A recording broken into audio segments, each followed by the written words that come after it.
waa Pastef fi ñu toll nii Juan Branco lañ jël def ko seen àjjana avant Juan Branco te loolu bokk na ci li tax ma mere Aïssata Tall Sall gis nga ci gouvernement bi ñi ma gën a mere ci Macky Sall ma dama koy ñaan Aïssata Tall Sall sama yaay la vraiment je l'adore waaye honnêtement passage au ministère des affaires étrangères c'est une grosse déception. Pourquoi? Non parce que. mais est-ce que gis nga mesures yi nga xamante ni sax jël na ko. non Penda. oui Aïssata Tall Sall wax dëgg yàlla man de sincèrement très sincèrement te loolu du tey laa koy wax yàgg naa ko wax Aïssata Tall Sall ak ni mu mel ci dame de fer ni mu mel ba mu nekkee assemblée ba mu yore oser le xaw ma l'avenir xaw ma la nu fàtt naa oser quelque chose bi mu yoroon ak ba mu duggee ba dégg madame la ministre première femme ministre des affaires étrangères man je m'attendais à ce que mu yëngal di gësam waaw waaye tey jii xoolal imagine toi ci laay ñëw xoolal tey ñun Sénégal ñu am juróomi sénégalais yi nekk bitim réew ñetti ña nga France kenn ka ma nga Canada kenn ki benn paa bu tas la ma nga États-Unis juróom ñooñu nekk fi toll fa ñu toll di làqatu ci ay otoog ci ay ruq ginaar ak keneen ki moom kenn du ko sax gis ñoom ñëpp ñoo xam ne qui ont échoué ici seen dëkk foofu ñu nekk ñu échoué da tekkiwuñu fa dara ñu toog di tàllu réew mi dégg naa ci kenn di wax lu ñaaw naan xale yi bu ngeen demee ci kër ministre yi di taal bu ngeen fa gisee jongama boo xam ne am na pooj bu nooy ñen nangam loolu rafet na bu ngeen duggee si jàkka yi tamit taal nañ fi jàkka kër Lamine ba kër Matar ba kër gu mu jàkk jumaa ju mu denda lu ñu ko def sëñ Mountakha lu ñu ko wax ak sëñ lu ñu leen di wax juróom ñooñu avant Antoine Diome di ko wax sax moom Aïssata Tall Sall moo waroon jël responsabilité am convoqué ambassade de France convoqué ambassade de France convoqué ambassade du Canada convoqué ambassade des États-Unis convoqué leen protester ba pare door ay plainte parce que ñun dafa waroon teew tey ci conférence de presse bi ba pare warul woon yem ci mooy li ma la wax parce que xoolal protester xoolal mais poursuite au moins ñooñu ñu jëlee leen fu ñu leen jëlee teg leen ay daan Assane Diouf a ngi nii ba mu toogee fee di saaga mu Assane Diouf moo ubbi saaga yi fii tandix leen nga def indi ko fii mais juróom ñii mënul ñu leen dara. d'accord léegi Aïssatou ñu yegg c'est-à-dire l'affaire Sonko moom ci taxawee fii la ñuy fanaan mais bëgg naa ñu évacuer yeneen question ma am ci sa gis-gis rapidement parce que ñu ngi may signaler ni waxtu bi ci des bëreetul tey jii ëllëgu Yewwi également mais laata loolu sax c'est important nañ clôturer parti boobu si Pastef bi nga taxaw dañoo dégg Moustapha Diakhaté ni Pastef dañ ko war a dissoudre mais loolu bañ ko war a def du tey bañu war mais yow tamit Pastef wax dëgg yàlla mais nañu mën dëgg ils font pas de politique taal dëkk bi la ñu fi nekkee toj leen yàq leen taal leen ñu ngi leen waxal ay yu garaaw yoo xamante ni nii mais gis naa sax tey ñu osé ñoom di génne benn communiqué naan waa nañ dissoudre APR xam nga loolu yabaate weesu ko ak lu ma la wax ne waaxu yi ñuy waaxu te ak ñii ni ñu nappaatee mais parce que dañu war a nañ mu dëgg honnêtement dañ ko war a dissoudre ça c'est la vérité dañ ko war a dissoudre ba pare mu sell mii dañ ko war a teg lu metti loolooy dëgg fitna gëm ñu teg ñun ñii réew mi moom na mos fitna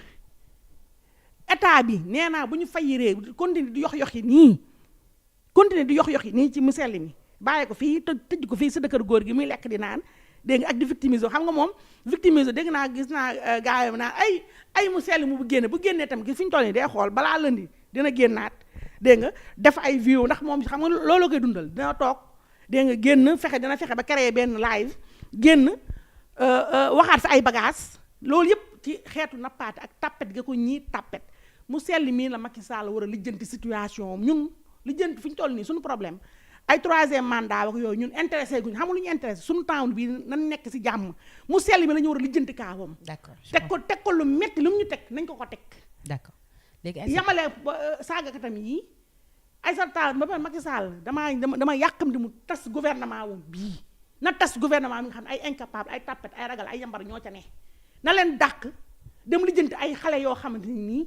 ñii ndax lépp xale koy def mu sell mii dañ koy utal ay moromoom mu sell mii ne chaque jour ma ni mooy Tyson ba muy xeex ak bëreeg paay tas yi mu sell mii xam nga ne paay tas yi mu dajale moom Macky Sall paay tas mii mu dajale ki ñii mu sell mi benn wannaaso la leen def sàq mi leen jàlle mu dem mais nañ jël ay xale yu ndaw genre Lat Diop yii ñoom Pa Modou Fall ak ñooñu ay génération am la nañ leen jël jàkkaarloog mu sell mii wan ko ne lépp xale koy def day jaay doole di jaay gërëyee ñee wan ko ne ñoo la gën a gërëyee. Aïssatou mu sell mi dina la mere de. mais man mu sell mi moom bëgguma ko. wala sa doomu ndey Jomaay. waaw man Jomaay kay moom nar a mere waaye Jomaay ñoom xam nañu. mais sama Jomaay bi ko seetee noo gisee mu ngi si jàmm. non mi ngi si jàmm non nee naa wax dëgg yàlla Pastef dégg naa keroog seen El Malick moom di teg xel naan non ñun xalaat ñun suñu plan A Ousmane Sonko la suñu plan B Sonko Ousmane di dof-doflu jël leen Bassirou Diomaye Faye bu leen fi jël Birame Souleye mais muy nga xam ne kanama ngoo mel ñu daakaane xamu sa lu muy wax nu moom la jàng ji wax Birame Souleye moom la jàng ji wax jël leen Bassirou Diomaye Pastef jël leen Bassirou lii c'est un conseil une consultation gratuite jël leen Bassirou Diomaye Faye ngeen def ko seen plan B mu selli mii pousse leen ko fële. Aïssatou yaa ngi tas Pastef. non mais Pastef tas na ba pare. yaa ngi yàq Pastef. nañ jël mu selli yaa ngi yàq seen xel yi de yaa ngi dugg ci problème de famille jàmbur yi. waaye ña nga ci mbedd bi nga boo ñëwee fekk ay frère naan leen noo jël leen Diomaye bu leen jël xam nga yaa ngi mais nañ jël Diomaye mais yow ñu kan la fi sañ gis naa Guy Marius di dof lu di nekk ci el bi dégg nga di jéem a jaay affaire de suddi sëg yooyu xam nga gis nga tooñ ngeen ñu waa Pastef ba ngeen dugalee Guy Marius l'ami de Maïmouna Ndour élémien Guy Marius nee naa Ousmane Sonko mere gi ma ko mere Ousmane Sonko ñu imposé topp Guy Marius mii muy yàgg fi nekk dof loo ko di tekki xel di yéeg ko wàcc di kutti ba dugg assemblée nationale nekk fi député gis nga ko saa yéegee taxaw du wax ay waxu dof insolent xamul fu ñu toll nii xamul fu Guy Marius fu ñu toll nii xamul fu muy keroog gis naa ko dem Walfadjri di def yëfu seytaane di jaxase télé yeeg yooyu di ràjji Guy Marius moomu fi ñu toll nii waxu ko waaye xoole oui gis nañ ci loolu sax mais tontu na ko mais yow tamit mais yow Guy Marius jarul tontu ndax moom buzz lay wër te buzz bu rëy bu mu am mooy ba mu duggee assemblée musul imaginer assemblée ci àdduna fi ñu toll nii nag jàpp nga tey ji Guy Marius ku mel ni Guy Marius comme sénégalais yi bëgg nañ ko mais sax man fi ñu Guy Marius dafa bëgg ne plan B de moom c'est-à-dire foofu laa bëggoon mais loolu bëgg doon di jàpp nga ni tey ji moom mais nee naa waa Pastef yéen laay waxal forcé ngeen ñu Guy Marius mii mu dugg assemblée nationale bi ñu ngi koy muñ ndax 2 ans lay durer 2024 ñu am mu pousse abal ñu